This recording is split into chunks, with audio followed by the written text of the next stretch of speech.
我是旅美人妻，我是 Bell， 跟大家分享完我们的喜悦，也跟大家分享一下我们申办绿卡的时候所面对的所有流程，希望可以帮大家简化困难。那最简单就是我们分为2大部分，一个就是美国公民所需要申请的，一个就是外籍配偶所需要申请的。那美国公民这边要申请的相对来说比较容易，他只要申请 ID30， 简单的说就是跟美国政府登记，说自己有一个外籍配偶。这个东西我们可以在线上申请，我们在8月11号申请，在8月29号的时候我们就收到通知了。那另外一部分就是比较复杂一点点的系列，就是外籍配偶所需要申请的，总共分为3+1的文件。我等会会再慢慢说明为什么3+1，一个就是 I-185跟美国政府登记说，就是你身份的转换。那第二个就是 I-765跟美国政府说，我可以合法在美国工作。这个其实还蛮重要的，很多工作都会先问你说有没有合法在这边工作的证件，这个就非常重要。第三个就是身份的转换，时间可能拉很长，就需要申请 I-131，让你可以随时出入境美国，然后去证明自己是谁，就需要用到 I-131。这3个东西如果同时申请的话，你就不需要另外收费。那如果你单独一个一个去申请，每一个都要额外收费。所以提醒大家一下，就是3个一起申请，因为多申请没有关系，但如果你第一个申请后，你再去申请其他的，就要再收钱，就有点亏。那我觉得也可以理解啦，他觉得又花多一次人力要 review 你的资料，所以要多收钱。所以记得哦，这3个东西要一起申请。另外还有一个+1，就是 I-693，这个是医生所填的健康检查表格。晚一点我会跟 I-485一起详细说明。那我们就先讲最简单的重点，就是 I-130，你寄出的时间大概在8月初左右。他在8月11号的时候说确认收到你的申请了，在8月30号的时候收到通知。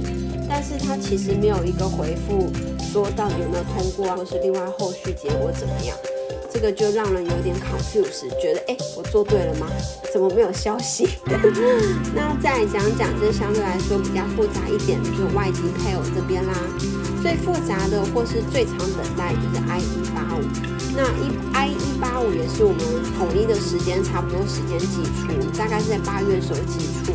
那在8月17号的时候收到通知，在8月30号的时候通知说，我收到你这个东西了。8月31号的时候，他会给你一个信，跟你说你的建档成功了。你这时候就会有一个 A 字打口的一个编码，你可以在线上查询。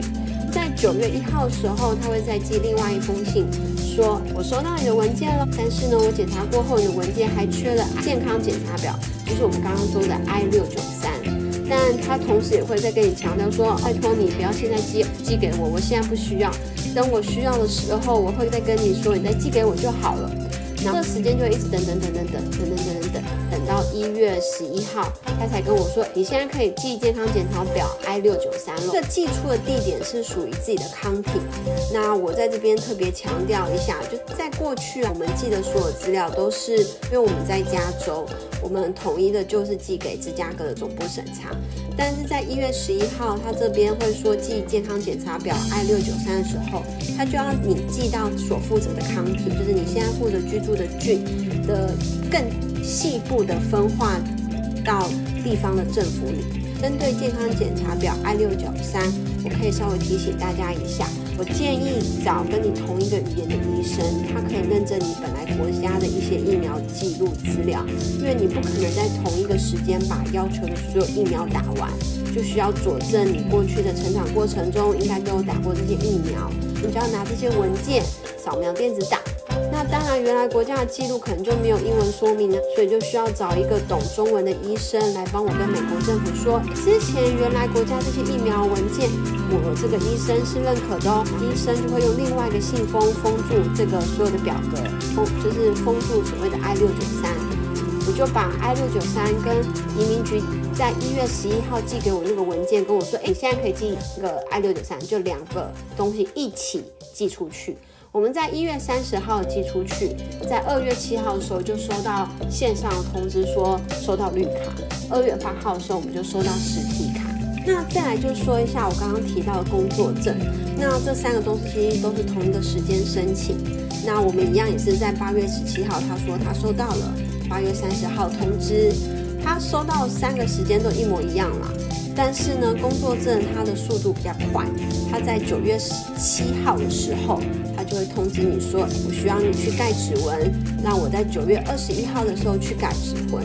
那当下我不知道，当天也要拍照，所以当你去申请工作证要拍工作证的指纹的时候，同时它也会拍你的照片。那这个照片跟指纹跟绿卡是互通的，所以盖指纹当天记得打扮漂亮一点，你当天也要拍照。它其实在到完是9月21嘛，在9月26的时候我就收到了工作证，还蛮快了。8月我们寄出申请，然后9月我收到工作证。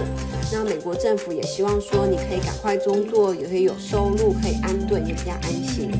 那最后一个就是 I-131，这个呢是我们在身份转换的时候呢，是希望可以自由进出美国，因为有时候等待绿卡的时间会非常长。那在这个等待时间就是属于不确定的身份，进出美国会不方便，所以他同时就会说，你可以申请这 I-131，可以同时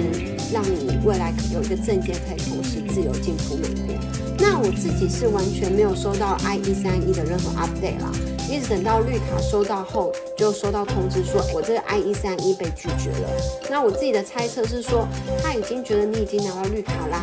直接就可以自由的进出美国了，就可以直接用绿卡，就不需要申请 I-131了。那以上就是我的状况，希望大家听过可以降低一些困难，让自己申办的过程更加顺利哦。